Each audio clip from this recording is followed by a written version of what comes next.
Alright y'all, so starting right off, the first thing I did was I did wrap the Mustang badge in black chrome. I know it looks a lot like the silver one from the factory, but it matches with the rest of the car. You'll see what I'm talking about later on in the video. But I did indeed wrap the Mustang badge black chrome, and I also tinted out the headlights.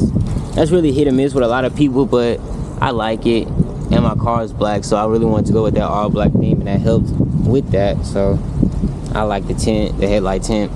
And as well with the headlight tint, I went ahead and tinted all the side markers and the markers in the back, so to go along with that all black look too.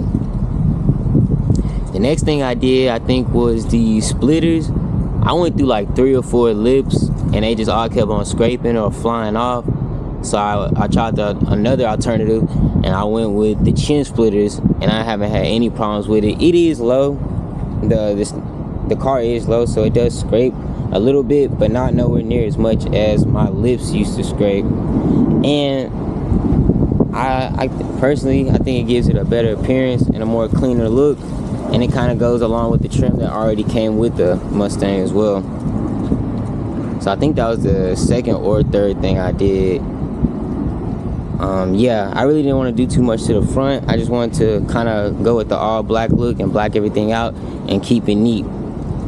I think the third thing I did was I lowered the car. So the car is lowered. It's on Steeda minimum drop springs, and these are the minimum drop springs. I know people have gotten the drag performance springs, and me personally, I didn't think it was going to drop it this low like this. So this already is pretty low, and these are the minimum drop springs, but it already dropped it down a pretty good ways.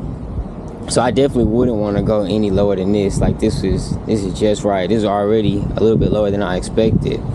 But yeah, I do like it. It handles better. It corners even better than stock. So it is what it is.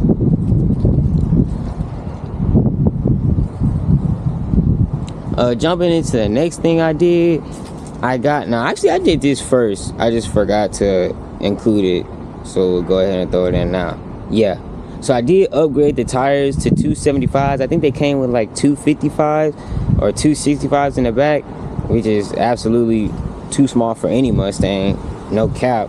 So I did upgrade the back tires to 275, also along to go with the kind of fill up that wheel gap. I know it's not perfectly fit, but I did just want to take a little bit away from it than it had from the factory, because from factory it did have a big wheel gap. It looked like a monster truck like they set up.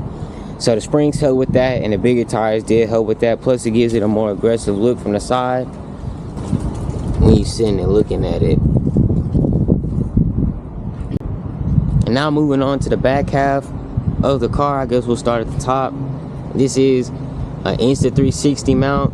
This is a magnetic mount. I know a lot of people that get Insta360 mounts, they go with the suction cup mount and go off of the back window. But me personally, I didn't want anything on my window, so I went with the magnetic mount. And the magnetic mount holds really, really well.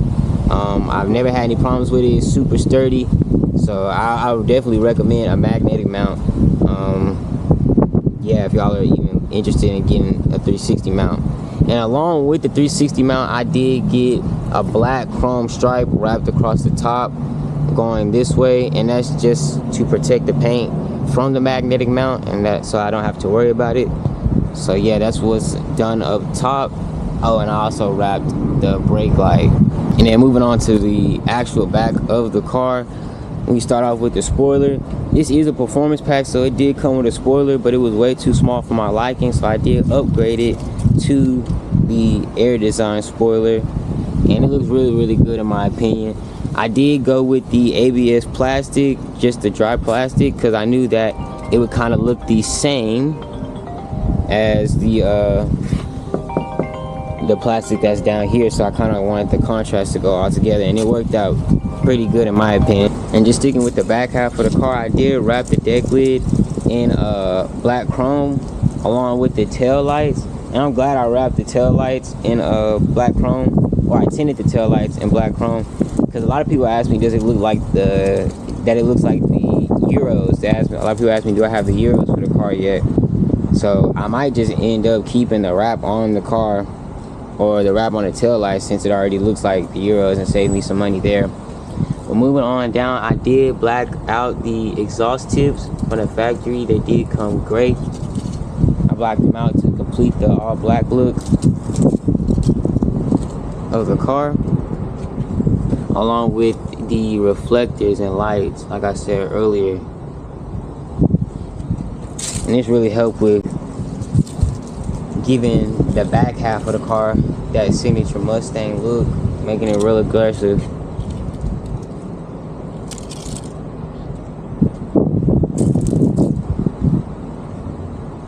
So I don't know, y'all. Let me know what you guys think. I think I did pretty good with the exterior. It's not too much, but it's just enough. It's just the right stuff. I do plan on getting some mud flaps, not the whole flap, but just like the skinny ones that you can mount right here and that stick out just a little bit, because as you can see, a lot of tire kicks back up here. So I do plan on getting that, but that's the only other thing that I plan for the outside, really.